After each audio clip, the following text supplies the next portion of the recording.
사울이 죽은 후에 다윗이 아말렉 사람을 쳐 죽이고 돌아와 다윗이 시글락에서 이틀을 머물더니 사흘째 되는 날에 한 사람이 사울의 진영에서 나왔는데 그의 옷은 찢어졌고 머리에는 흙이 있더라. 그가 다윗에게 나와 땅에 엎드려 절하매 다윗이 그에게 묻되 너는 어디서 왔느냐 하니 대답하되 이스라엘 진영에서 도망하여 왔나이다 하니라. 다윗이 그에게 이르되 일이 어떻게 되었느냐 너는 내게 말하라. 그가 대답하되 군사가 전쟁 중에 도망하기도 하였고 무리 가운데 엎드러져 죽은 자도 많았고 사울과 그의 아들 요나단도 죽었나이다 하는지라. 다윗이 자기에게 알리는 청년에게 묻되 사울과 그의 아들 요나단이 죽은 줄을 내가 어떻게 아느냐. 그에게 알리는 청년이 이르되 내가 우연히 길보아산에 올라가 보니 사울이 자기 창에 기대고 병거와 기병은 그를 급히 따르는데 사울이 뒤로 돌아 나를 보고 부르시기로 내가 대답하되 내가 여기 있나이다 한즉 내게 이르되 너는 누구냐 하시기로 내가 그에게 대답하되 나는 아말렉 사람이니이다 한즉 또 내게 이르시되 내 목숨이 아직 내게 완전히 있으므로 내가 고통 중에 있나니 청하건대 너는 내 곁에 서서 나를 죽이라 하시기로 그가 엎드러진 후에는 살 수 없는 줄을 내가 알고 그의 곁에 서서 죽이고 그의 머리에 있는 왕관과 팔에 있는 고리를 벗겨서 내 주께로 가져왔나이다 하니라. 이에 다윗이 자기 옷을 잡아 찢음에 함께 있는 모든 사람도 그리하고 사울과 그의 아들 요나단과 여호와의 백성과 이스라엘 족속이 칼의 죽음으로 말미암아 저녁 때까지 슬퍼하여 울며 금식하니라. 다윗이 그 소식을 전한 청년에게 묻되 너는 어디 사람이냐 대답하되 나는 아말렉 사람 곧 외국인의 아들이니이다 하니 다윗이 그에게 이르되 내가 어찌하여 손을 들어 여호와의 기름 부음 받은 자 죽이기를 두려워하지 아니하였느냐 하고 다윗이 청년 중 한 사람을 불러 이르되 가까이 가서 그를 죽이라 하매 그가 침에 곧 죽으니라. 다윗이 그에게 이르기를 내 피가 내 머리로 돌아갈지어다 내 입이 내게 대하여 증언하기를 내가 여호와의 기름 부음 받은 자를 죽였노라 함이니라 하였더라. 아멘. 사울은 죽었고 다윗은 아말렉에게 잃었던 가족과 모든 것을 되찾았습니다. 갑자기 몰아치던 폭풍우가 그치고 다윗의 일상에 평안이 찾아왔습니다. 그때 이스라엘의 진영에서 한 사람이 다윗을 찾아옵니다. 그는 아말렉 청년으로 다윗에게 사울과 그의 세 아들의 전사 소식을 전합니다.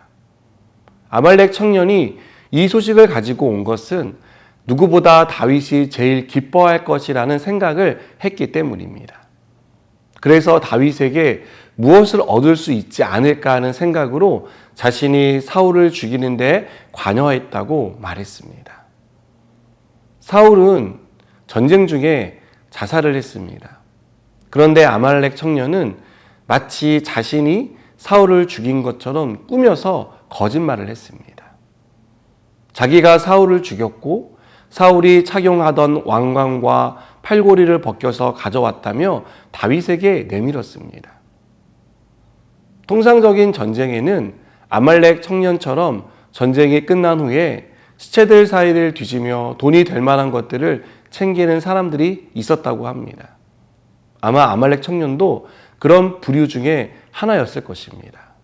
그래서 그는 사울 왕의 왕관과 팔고리를 가지는 것으로 만족하지 않고 다윗에게 가져가 더 큰 상을 받을 수 있을 것이라고 생각했던 것입니다. 하지만 아말렉 청년에게 돌아온 것은 죽음이었습니다. 다윗이 아말렉 청년을 죽인 이유는 무엇입니까?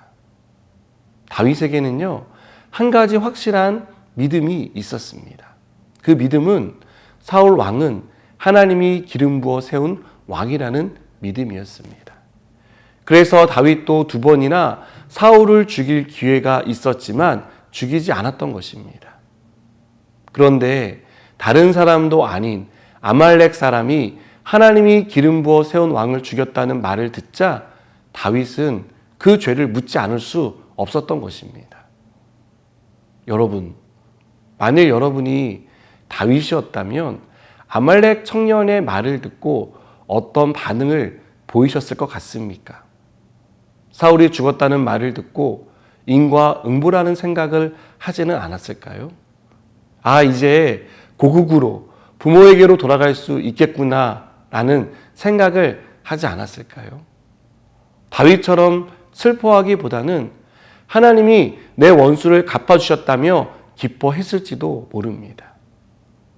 다윗에게 사울은 고통 그 자체였습니다. 어디를 가든 늘 따라다녔고 그래서 마음을 불안하게 하고 근심거리가 되었습니다. 하지만 사울이 죽었다는 소식을 들은 다윗은 기뻐하지 않았습니다. 진심으로 슬퍼했습니다. 냉정하게 생각해 보면 다윗에게 잘된 일이었지만 다윗은 원수와 같은 사울의 죽음을 깊이 애도했습니다. 여러분, 우리는 원수와 같은 사람을 미워합니다. 그들 때문에 겪는 고통과 아픔이 크기 때문입니다. 그 사람을 볼 때마다 화가 올라오고 분노가 끓어오르는 것을 우리는 주체할 수 없습니다. 그래서 내 원수가 나를 힘들게 하는 사람이 어려움에 빠졌다는 소식을 들으면 그것 참 잘됐다라고 생각합니다. 사랑하는 여러분, 저는 오늘 다윗이 보여주는 이 모습이 우리의 모습이 되었으면 좋겠습니다. 원수의 아픔과 고통을 나의 기쁨으로 삼기보다 진심으로 아파하고 깊이 애도할 수 있는 그런 사람이 되기를 바랍니다. 바울은 우리에게 악을 저지르는 사람에 대해서 우리가 어떻게 대응해야 하는지를 말해줍니다. 악을 악으로 갚지 말고 선으로 갚으라고 말합니다. 우리가 악을 선으로 갚을 때 하나님은 그 선을 통해 우리에게 큰 선을 행하신다라고 말하고 있습니다. 여러분, 우리에게 악을 저지르는 사람에게 선으로 갚으시기 바랍니다. 그럴 때 하나님이 그 선을 통해 우리에게 은혜와 복으로 갚아 주십니다. 기도하시겠습니다. 하나님, 우리가 우리에게 악을 저지르는 사람을 미워하고 그를 싫어하는 자가 아니라 선으로 갚을 수 있는 지혜와 믿음을 주시옵소서. 그리하여 하나님이 베푸시는 은혜를 경험케 하여 주시옵소서. 예수님의 이름으로 기도드립니다. 아멘.